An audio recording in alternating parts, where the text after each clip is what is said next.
പവിത്രം സീരിയലിൻ്റെ ഒരു പുതിയ എപ്പിസോഡിലേക്ക് എല്ലാവർക്കും സ്വാഗതം. തൻ്റെ സാരികൾ മടക്കി വെക്കുന്ന വേദയെ കാണിച്ചുകൊണ്ടാണ് ഇന്നത്തെ എപ്പിസോഡ് തുടങ്ങുന്നത്. തൻ്റെ മുൻപിലിരിക്കുന്ന വിക്രത്തോട് തന്നെ ഈ സാരികളൊക്കെ ഒന്ന് മടക്കാൻ സഹായിക്കാൻ ആവശ്യപ്പെടുകയാണ് വേദ. എന്നാൽ ഇതൊന്നും ചെയ്യാൻ കൂട്ടാക്കാതെ മടിച്ചിരിക്കുകയാണ് വിക്രം. എന്നാൽ അതിനുശേഷം വേദ പറയുന്നുണ്ട്, വിക്രം എന്തെങ്കിലും സ്വന്തം തുണിയും സാധനങ്ങളൊക്കെ അടുക്കി വെച്ചിട്ടുണ്ടോ? ആ അലമാര തുറന്നു നോക്കൂ, അതൊക്കെ എത്ര വൃത്തിയായിട്ടാണ് അടുക്കി വെച്ചിരിക്കുന്നത്. ഇതൊക്കെ താൻ ചെയ്ത സഹായമല്ലേ, അതുകൊണ്ട് തന്നെ ഒന്ന് സഹായിച്ചുകൂടെ എന്ന് ചോദിക്കുമ്പം, ഞാൻ ആവശ്യപ്പെട്ടിട്ടല്ലല്ലോ നീ ഇതൊക്കെ എനിക്കായി ചെയ്തു തന്നത് എന്നതാണ് വിക്രത്തിൻ്റെ മറുപടി. ഒരുപാട് നേരത്തെ വേദയുടെ നിർബന്ധം മൂലം വിക്രം അവസാനം ആ ജോലി ചെയ്യാമെന്ന് സമ്മതിക്കുകയാണ്. തുടർന്ന് സാരി മടക്കുന്നതിനിടയിലുണ്ടായ പിടിവലിയിൽ അവരുടെ തലകൾ തമ്മിൽ കൂട്ടിയിടിക്കുന്നു. അപ്പോൾ വേദ തനിക്കൊരു വിശ്വാസമുണ്ടെന്നും ഇങ്ങനെ തലകൾ തമ്മിൽ കൂട്ടിയിടിച്ചാൽ ഒരു തവണ കൂടി വീണ്ടും ഇടിച്ചില്ല എന്നുണ്ടെങ്കിൽ കൊമ്പ് മുളയ്ക്കുമെന്ന് പറയുന്നു. ഇത് കേട്ട വിക്രം, ഇതെന്താ സിനിമയോ, താനെന്താ ജനീലിയ ഡിസൂസിയാണോ എന്ന് വിക്രം ചോദിക്കുന്നു. ഇത് കേട്ട വേദ അതേ എന്ന് ശരിവെക്കുന്നു. സന്തോഷ് സുബ്രഹ്മണ്യം എന്ന സിനിമ കണ്ടപ്പോൾ മുതൽ തനിക്കിങ്ങനൊരു ശീലമുണ്ടെന്ന് വിക്രമിനോട് പറയുന്നു. ഇതൊക്കെയാണെങ്കിലും പക്ഷേ വിക്രത്തിന് ജയം രവിയുടെ ഒരു ഗ്ലാമറുമില്ല എന്ന് വേദ പറയുന്നു. താഴോട്ട് കൈ ചൂണ്ടി അങ്ങോട്ട് നോക്കുക എന്ന് പറഞ്ഞ് വിക്രത്തിൻ്റെ നോട്ടം മാറ്റിയ ശേഷം വേദ തൻ്റെ തല ഉപയോഗിച്ച് വിക്രത്തിൻ്റെ തലയിൽ ഒന്നും കൂടി ഇടിക്കുന്നു. വേദയുടെ ഈ പ്രവൃത്തിയിൽ ദേഷ്യം കയറിയ വിക്രം അവളെ അടിക്കാനായി തലയിണെടുക്കുന്നു. പണത്തിൻ്റെ അടവ് മുടങ്ങിയത് മൂലം വണ്ടി എടുത്തുകൊണ്ടുപോയ രാധയെയാണ് ഇതിനുശേഷം കാണിക്കുന്നത്. തൻ്റെ വണ്ടി വിട്ടുകിട്ടുവാനായി കണ്ട് സംസാരിക്കാനാണ് ജീനയും രാധയും വന്നിരിക്കുന്നത്. അവരിരുവരും മാനേജറിൻ്റെ ക്യാബിനിലേക്ക് കയറുന്നു. സാർ, എൻ്റെ ഓട്ടോ ഇങ്ങോട്ട് എടുത്തുകൊണ്ട് വന്നുവെന്നും അതിനെപ്പറ്റി സംസാരിക്കാനാണ് ഞങ്ങൾ വന്നതെന്നും പറയുന്നു. അപ്പോൾ മാനേജർ, അതെ എടുത്തുകൊണ്ട് വന്നു, 3 തവണ പലിശ മുടങ്ങിക്കഴിഞ്ഞാൽ ആരായാലും ഓട്ടോ എടുത്തുകൊണ്ട് വരും, അതിനുവേണ്ടിയാണ് ഞങ്ങളൊരു സ്പെയർ കീ കയ്യിലെടുത്ത് വെച്ചിരിക്കുന്നതെന്ന് പറയുന്നു. താൻ ഇത്രയും നാളും ഒരടവ് പോലും തെറ്റാതെ കൃത്യമായി അടച്ചിരുന്നതല്ലേ എന്ന് രാധ മാനേജറോട് ചോദിക്കുന്നു. അപ്പോൾ മാനേജർ, അതെ, താൻ ആ സമയത്തൊന്നും ഒരിക്കലും വണ്ടി എടുത്തുകൊണ്ട് വരുമെന്ന് പറഞ്ഞിട്ടുമില്ലല്ലോ, ഇതിപ്പം അടവ് തെറ്റിയത് കൊണ്ടല്ലേ താൻ വണ്ടി എടുത്തുകൊണ്ട് വന്നതെന്ന് പറയുന്നു. ഈ സ്ഥാപനത്തിൽ നിന്ന് പലതവണ വിളിച്ചിട്ടും അതിന് റെസ്പോണ്ട് ചെയ്യാത്തത് കൊണ്ടാണ് ഇപ്പോൾ ഇങ്ങനൊരു നടപടിക്ക് മുതിരേണ്ടി വന്നതെന്ന് മാനേജർ പറയുന്നു. മാത്രമല്ല താൻ ഈ മാസം അവസാനം അടയ്ക്കാനിരുന്നതാണെന്നും രാധ പറയുന്നു. ഒരു തവണ കൂടെ ക്ഷമിക്കാനായിട്ട് ജീന അഭ്യർത്ഥിക്കുന്നു. അപ്പോൾ രാധ തനിക്ക് ഒരാഴ്ചത്തെ സമയം വേണമെന്ന് ആവശ്യപ്പെടുന്നു. എന്നാൽ മാനേജർ നാളെ ഉച്ചയ്ക്ക് മുമ്പ് പണമടച്ചാൽ വണ്ടി വിട്ടുതരാമെന്ന് പറയുന്നു. നാളെ ഉച്ചയ്ക്ക് മുമ്പ് വണ്ടി അടച്ച് തിരിച്ച് മേടിച്ചില്ല എന്നുണ്ടെങ്കിൽ അത് ലേലം ചെയ്ത് ബാക്കി വല്ല പൈസ ഉണ്ടെങ്കിൽ മാത്രമേ നിങ്ങൾക്ക് തരികയുള്ളൂ എന്ന് മാനേജർ തീർത്തു പറയുന്നു. ഒരുപാട് നേരം സംസാരിച്ച് നോക്കിയെങ്കിലും പണമായി വരാൻ പറഞ്ഞ് അവരെ മടക്കി വയ്ക്കുകയാണ് മാനേജർ. അതിനുശേഷം വീണ്ടും വിക്രത്തെയും വേദയും തന്നെയാണ് കാണിക്കുന്നത്. തനിക്ക് കഴിക്കാനായി എന്തെങ്കിലും ആഹാരമുണ്ടോ എന്ന് അടുക്കളയിൽ കയറി നോക്കുന്ന വിക്രത്തെയാണ് കാണുന്നത്. ഒരുപാട് സമയമെടുത്തും എല്ലാ പാത്രങ്ങൾ തുറന്നു നോക്കിയിട്ടും ഒന്നും കഴിക്കുവാൻ കിട്ടാതെ നിൽക്കുന്ന വിക്രത്തിൻ്റെ അടുത്തേക്ക് വേദ വരികയാണ്.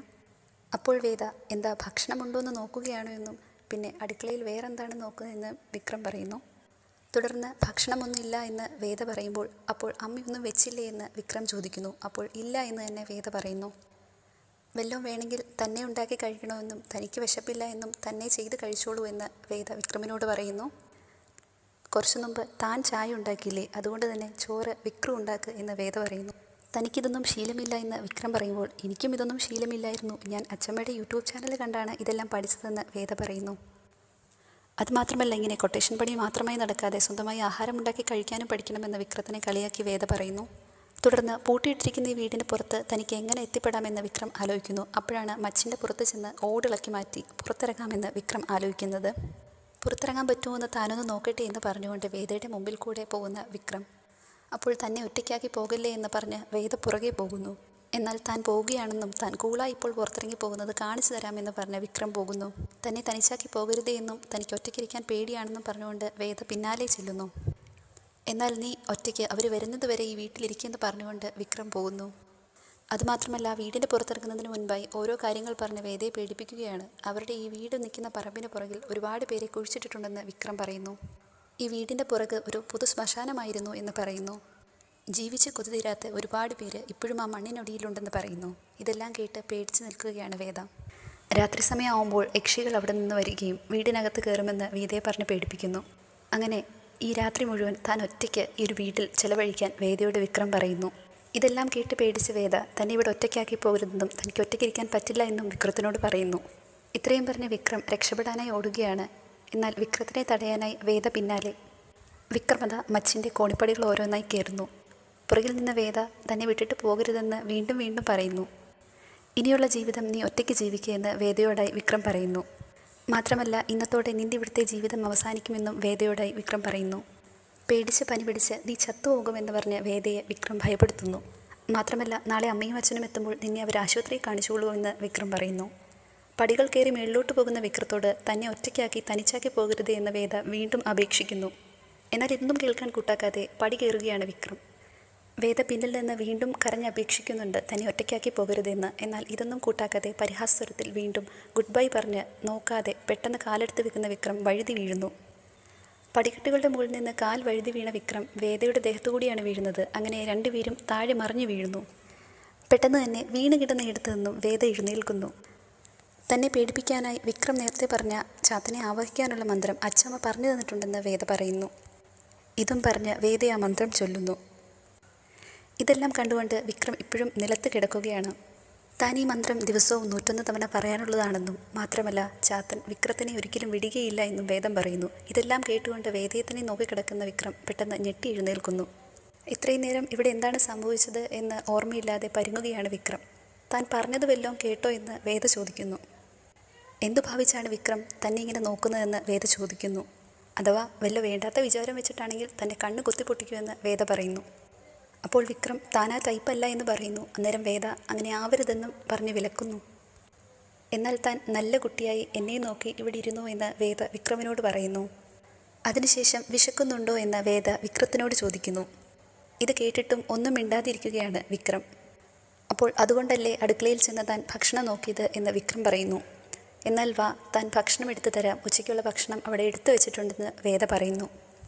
അതിനുശേഷം വേദ അവിടെ നിന്ന് എഴുന്നേറ്റ് അടുക്കളയിലോട്ട് പോകുന്നു. അതിനു മുമ്പായി വിക്രത്തിനോട് പേടിക്കേണ്ട, ഇവിടെ നടന്ന കാര്യങ്ങളൊന്നും താൻ ആരോടും പറയില്ല എന്ന് പറയുന്നു. പിന്നീട് വളരെ വിഷമിച്ച് ഓട്ടോയ്ക്കകത്തിരിക്കുന്ന രാധയാണ് കാണിക്കുന്നത്. രാധയുടെ കൂടെ ജീനയുമുണ്ട്. അവരുടെ ഇടയിലേക്ക് ഓട്ടോയിൽ കയറാനായി ഒരു യാത്രക്കാരൻ വരികയാണ്. എന്നാൽ രാധ വിഷമിച്ചിരിക്കുന്നത് കാരണം ജീന ആ യാത്രക്കാരനോട് പോകുവാൻ പറയുന്നു. അങ്ങനെ യാത്രക്കാരൻ ദേഷ്യപ്പെട്ട് കടന്നു പോകുന്നു. ഇത് കണ്ടുകൊണ്ടിരിക്കുന്ന രാധ ജീനയോട് ഓട്ടം പോകാൻ ആവശ്യപ്പെടുകയും താൻ വീട്ടിലോട്ട് പൊക്കോളാമെന്ന് പറയുകയും ചെയ്യുന്നു. അപ്പോൾ ജീന നീ വീട്ടിൽ പോയിരുന്നാൽ എല്ലാ പ്രശ്നങ്ങളും ശരിയാവുമോ എന്ന് ചോദിക്കുമ്പോൾ പിന്നെ താൻ എന്താണ് ചെയ്യേണ്ടതെന്ന് രാധ ചോദിക്കുന്നു. അന്നേരം ജീന നീ വിക്രമിനെ ഫോൺ എടുത്ത് വിളിക്ക്, വിക്രമിനോട് കാര്യങ്ങൾ പറയാൻ പറയുന്നു. വിക്രമിനെ വിളിക്കാനായി മടിച്ചു നിൽക്കുകയാണ് രാധ. നീ വിക്രമിനായി തന്നെ ചിലവാക്കിയ പൈസയല്ലേ, ഒരാവശ്യം വന്നപ്പോൾ തിരിച്ചു ചോദിക്കുന്നതിൽ തെറ്റില്ല എന്ന് ജീന രാധയോടായി പറയുന്നു. രാധ വിളിക്കാനായി മടിക്കുമ്പോൾ ജീന എന്നാൽ താൻ വിളിക്കാമെന്ന് പറയുമ്പോൾ രാധ വേണ്ട, ഞാൻ തന്നെ വിളിച്ചോളാം എന്ന് പറഞ്ഞ് വിക്രമിനെ വിളിച്ചു നോക്കുന്നു. എന്നാൽ ഫോൺ സ്വിച്ച് ഓഫ് ആണ്. സ്വിച്ച് ഓഫ് ആയത് നന്നായി എന്നും അതുകൊണ്ട് തന്നെ തനിക്ക് പൈസ ചോദിക്കേണ്ടി വന്നില്ലല്ലോ എന്ന് രാധ പറയുന്നു. താൻ ചിലവാക്കിയ പൈസയ്ക്ക് കണക്ക് ചോദിക്കുന്ന പോലെ ആവില്ല അതെന്ന് രാധ ജീനയോടായി പറയുന്നു. മാത്രമല്ല താൻ ആ പൈസ ഒരിക്കലും തിരിച്ചു കിട്ടാൻ വേണ്ടി ചിലവാക്കിയതല്ല എന്ന് രാധ ജീനയോടായി പറയുന്നു. കാരണം സ്നേഹത്തിനായി കണക്ക് പറഞ്ഞവളല്ലേ എന്ന് പിന്നീട് തോന്നിയാലോ. അതെന്തായാലും വേണ്ട എന്ന് രാധ തീരുമാനിക്കുന്നു. അപ്പോൾ ഓട്ടോയ്ക്കായി എന്ത് ചെയ്യുമെന്ന് ജീന ചോദിക്കുന്നു. എന്തെങ്കിലും ഒരു വഴി ഉണ്ടാകുമായിരിക്കുമെന്നും അല്ലെങ്കിൽ ആ ഓട്ടോ ലേലത്തിൽ പോട്ടെ എന്ന് രാധ പറയുന്നു. ഇത്രയും പറഞ്ഞുകൊണ്ട് വിഷമത്തോടെ തൻ്റെ വീട്ടിലേക്ക് പോവുകയാണ് രാധ. മച്ചിൻ്റെ താഴെ തന്നെ ഇരിക്കുന്ന വിക്രത്തെയാണ് പിന്നീട് കാണിക്കുന്നത്. വിശപ്പ് സഹിക്കാൻ വയ്യാതെ വിക്രം പയ്യെ അവിടെ നിന്ന് എഴുന്നേൽക്കുന്നു. അവിടെ നിന്ന് നടന്നിറങ്ങുമ്പോൾ വിക്രം എതിർവശത്ത് കാണുന്ന ഒരു കണ്ണാടിയിൽ നോക്കി തന്നോട് തന്നെയായി സംസാരിക്കുന്നു. കുറച്ചു മുമ്പ് ഭക്ഷണം വേണ്ട എന്ന് വേദയോട് പറഞ്ഞതല്ലേ, ഇനി എന്ത് പറഞ്ഞുകൊണ്ട് പോയി വീണ്ടും ഭക്ഷണം ചോദിക്കും? എന്നാൽ ഇത് തൻ്റെ സ്വന്തം വീടല്ലേ എന്നും ചോദിക്കുന്നത് കൊണ്ട് എന്താ തെറ്റ് എന്ന് ആലോചിച്ചുകൊണ്ട് വീണ്ടും വിക്രം നടക്കുന്നു. അടുക്കളയിലെത്തിയ ശേഷം ഒരു ഗ്ലാസ് വെള്ളം എടുത്ത് കുടിച്ചിട്ട് ശേഷം അവിടെ ഭക്ഷണം എന്തെങ്കിലും ഇരിപ്പുണ്ടോ എന്ന് വിക്രം പരതുന്നു. അപ്പോൾ വർക്കരിയിൽ പാത്രങ്ങൾ കഴുകുന്ന വേദയാണ് കാണിക്കുന്നത്. ചോറ് എന്തി എന്ന് വിക്രം ചോദിക്കുന്നു. എന്നാൽ ചോറോ, വേണ്ട എന്നല്ലേ പറഞ്ഞത്, താൻ എടുത്ത് കഴിച്ചു എന്ന് വേദ പറയുന്നു. മുഴുവൻ ചോറും നീ ഒറ്റയ്ക്ക് തന്നെ കഴിച്ചു എന്ന് ചോദിക്കുമ്പോൾ എനിക്ക് ആവശ്യമുള്ളത് ഞാൻ കഴിച്ചിട്ട് ബാക്കി ഞാൻ വേസ്റ്റിൽ കളഞ്ഞു എന്ന് വേദ പറയുന്നു. ചോറ് കളഞ്ഞോ എന്നൊരു ഞെട്ടലോടെ വിക്രം ചോദിക്കുന്നു. എന്നാൽ വേദ ഭക്ഷണം കളയുന്നത് നല്ലതല്ല, പക്ഷേ തനിക്ക് കഴിക്കാൻ പറ്റുന്നത് അത്രയുമല്ലേ തനിക്ക് കഴിക്കാൻ പറ്റൂ, ബാക്കി അധികം വന്നതാണ് താൻ കളഞ്ഞതെന്ന് വേദ പറയുന്നു. അപ്പോൾ താൻ എന്ത് ചെയ്യുമെന്ന് വിക്രം ചോദിക്കുന്നു. നിങ്ങൾക്ക് വേണ്ട എന്നല്ലേ പറഞ്ഞത് എന്ന് വേദ തിരിച്ചു ചോദിക്കുന്നു. എന്നാൽ താൻ വേണ്ട എന്ന് കുറച്ചു മുമ്പല്ലേ പറഞ്ഞത് എന്ന് വിക്രം പറയുന്നു. നിനക്ക് ആവശ്യമുള്ളതെടുത്ത് നീ കഴിച്ചിട്ട് ബാക്കി അവിടെ വെച്ചുകൂടായിരുന്നോ, എനിക്ക് ആവശ്യം വരുമ്പോൾ ഞാനെടുത്ത് കഴിക്കത്തില്ലായിരുന്നോ എന്ന് വിക്രം വേദയോടായി ചോദിക്കുന്നു. എന്നാൽ അപ്പോഴത്തെ നിങ്ങളുടെ പറച്ചിൽ കേട്ടപ്പോൾ ഇന്നത്തെ ദിവസം മുഴുവൻ നിങ്ങളൊന്നും കഴിക്കില്ല എന്നാണ് ഞാൻ വിചാരിച്ചതെന്ന് വേദ പറയുന്നു. തുടർന്ന് അടുക്കളയിൽ റവയിരിപ്പുണ്ടാവും, താൻ ഉപ്പുമാവ് ഉണ്ടാക്കി തരാമെന്ന് വേദ പറയുന്നു. അപ്പോൾ വിക്രം എന്നിട്ട് വേണം തനിക്കിത് വായി വയ്ക്കാൻ കൊള്ളാത്ത വിധമായി പോകാതിരിക്കാനെന്ന് വേദയോട് പറയുന്നു. ഇത് കേട്ട് ദേഷ്യം വന്ന വേദ എന്നാൽ നിങ്ങൾ തന്നെ പോയി ഉണ്ടാക്കി കഴിച്ചോ എന്ന് വിക്രത്തോട് പറയുന്നു. ശേഷം തനിക്കങ്ങനെ ചെയ്യാനായി നിന്റെ അഭിപ്രായം വേണ്ട എന്ന് പറഞ്ഞ് ദേഷ്യപ്പെട്ട് വിക്രം അടുക്കളയിലേക്ക് പോകുന്നു. അവിടെ ചെന്ന് കബോർഡുകളിൽ മൊത്തത്തിലിരിക്കുന്ന പാത്രങ്ങളിലേക്കൊന്ന് നോക്കുന്നു. എന്നിട്ട് ഓരോന്നായി എടുത്ത് നോക്കുന്നു അതിൽ ഏതിലാണ് റവയുള്ളത് എന്ന്. വിക്രം അടുക്കളയിലെത്തി എന്താണ് ചെയ്യുന്നത് എന്ന് കാണാൻ പുറകെ വേദയും അവിടെ എത്തുന്നു. എന്താണ് ചെയ്യേണ്ടത് എന്നറിയാൻ മേലാതെ പകച്ചു നിൽക്കുന്ന വിക്രത്തെ സഹായിക്കാനായി വേദ അങ്ങോട്ടെത്തുന്നു. അവിടേക്ക് ചെന്ന വേദ എന്താ റവയാണോ നോക്കുന്നത്, ദാ അവിടെ ഇരിക്കുന്ന മഞ്ഞ അടപ്പുള്ള പാത്രത്തിൽ അതുണ്ടെന്ന് വിക്രത്തോട് പറയുന്നു. ഇത് കേട്ടിട്ടും സഹായം ഉൾക്കൊള്ളാനുള്ള മനസ്സില്ല എന്നുള്ള രീതിയിൽ വിക്രം അവിടെ നിന്ന് മാറുന്നു. തുടർന്ന് ഉപ്പുമാവ് ഉണ്ടാക്കാനായി റവ കഴുകാനൊരുക്കുകയാണ് വിക്രം. ഇത് കണ്ടിട്ട് വേദ നിങ്ങൾ എന്താണ് ചെയ്യുന്നത് എന്ന് ചോദിക്കുന്നു. അപ്പോൾ വിക്രം ഞാൻ നിന്നെപ്പോലെയല്ല, ഞാൻ കുറച്ച് വൃത്തിയും വെടുപ്പുമുള്ള കൂട്ടത്തിലാണെന്ന് വേദയോട് പറയുന്നു. ഇതെടുത്ത് കഴുകാൻ റവ എന്താ അരിയാണോ എന്ന് വിക്രത്തിനോട് ചോദിക്കുമ്പോൾ ഞാൻ അങ്ങനെയാണ് ഉണ്ടാക്കാറെന്ന് വിക്രം പറയുന്നു. എടോ പുട്ട, ഇത് റോസ്റ്റഡ് റവയാണെന്നും വെള്ളം തിളപ്പിച്ചിട്ട് ഇത് അതിലോട്ടിട്ടാൽ മതിയെന്നും വേദ വിക്രത്തിന് പറഞ്ഞു കൊടുക്കുന്നു. തനിക്ക് പറ്റിയ അബദ്ധം മനസ്സിലായ വിക്രം ഒരു ചമ്മലോടെ ഓ ഇത് റോസ്റ്റഡ് റവയായിരുന്നു, അത് പറയണ്ടേ എന്ന് പറയുന്നു. ഇക്കാര്യം അറിയാത്തതുകൊണ്ട് മാത്രമാണ് താൻ കഴുകാൻ പോയത് എന്ന് വേദയോട് പറയുന്നു. അപ്പോൾ റോസ്റ്റഡ് അല്ലാത്ത റവ നിങ്ങൾ കഴുകിയാണല്ലേ ഉപ്പുമാവ് ഉണ്ടാക്കുന്നത് എന്ന് പരിഹാസ സ്വരത്തിൽ വേദ പറയുന്നു. ഇത് കേട്ട വിക്രം അങ്ങനെ ചെയ്യരുതെന്ന് നിയമമൊന്നുമില്ലല്ലോ എന്ന് വേദയോട് ചോദിക്കുന്നു. ഉപ്പുമാവ് ഉണ്ടാക്കാനായി ഒരു പാത്രത്തിൽ ആവശ്യത്തിൽ കൂടുതൽ വെള്ളമെടുത്ത് സ്റ്റൗവിൻ്റെ പുറത്ത് വെച്ച് സ്റ്റൗ കത്തിക്കാനായി നോക്കുകയാണ് വിക്രം. ഇത് കണ്ട വേദ ചായ തിളപ്പിക്കുന്ന പാത്രത്തിലാണോ ഉപ്പുമാവ് ഉണ്ടാക്കുന്നത് എന്ന് വിക്രത്തിനോട് ചോദിക്കുന്നു. താൻ ഇങ്ങനെയാണ് ചെയ്യുന്നത് എന്ന് വിക്രം പറയുന്നു. അപ്പോൾ വേദ ഇതിങ്ങനല്ല ചെയ്യേണ്ടതെന്നും ഉപ്പുമാവ് ഒരു ചീനച്ചട്ടിയിലാണ് ഉണ്ടാക്കേണ്ടതെന്നും വിക്രത്തിനോട് പറഞ്ഞു കൊടുക്കുന്നു. ഇത്രയും പറഞ്ഞ ശേഷം വേദ അടുക്കളയിൽ നിന്ന് പോകുന്നു. അപ്പോൾ വിക്രം വേദയെ തിരിച്ചു വിളിക്കുന്നു. നീ പറഞ്ഞതുപോലെ ചീനച്ചട്ടിയിൽ റവയുണ്ടാക്കിയാൽ മതിയോ എന്ന് വേദയോട് ചോദിക്കുന്നു. അപ്പോൾ വേദ അതെങ്ങനെയാണ് ഉണ്ടാക്കേണ്ടത് എന്നുള്ള വിധം പറഞ്ഞു കൊടുക്കുന്നു. വേദ പറഞ്ഞതെല്ലാം കേട്ട ശേഷം ഇതിവിടെ അമ്മ വെക്കുന്ന രീതിയാണ്, എന്നാൽ താൻ നോർത്ത് ഇന്ത്യൻ സ്റ്റൈലിലുള്ള ഉപ്പുമാവാണ് ഉണ്ടാക്കാൻ നോക്കിയതെന്ന് വിക്രം വേദയോട് പറയുന്നു. എന്നാൽ നിങ്ങൾ അങ്ങനെ തന്നെ ഉണ്ടാക്കിക്കോ എന്ന് പറഞ്ഞ് വേദ അവിടെ നിന്നും ദേഷ്യത്തോടെ പോകുന്നു. കുറച്ചു നേരം ഓരോന്ന് ആലോചിച്ച് നിന്ന ശേഷം വേദ പറഞ്ഞ പ്രകാരം വിക്രം ഓരോന്നായി ചെയ്തു തുടങ്ങുന്നു. അങ്ങനെ കട്ടിംഗ് ബോർഡ് എടുത്ത് സവാള അരിയുന്നു. ഇതെല്ലാം കണ്ടുകൊണ്ട് ഡൈനിങ് ടേബിളിലിരിക്കുകയാണ് വേദ. ഉപ്പുമാവിനായുള്ള എല്ലാ കാര്യങ്ങളും ഒരുക്കി വെച്ച ശേഷം വിക്രം പാചകം തുടങ്ങുന്നു. ഇതോടുകൂടി 155-ാമത്തെ എപ്പിസോഡ് ഇവിടെ അവസാനിക്കുകയാണ്. എല്ലാവരും please like, share and subscribe.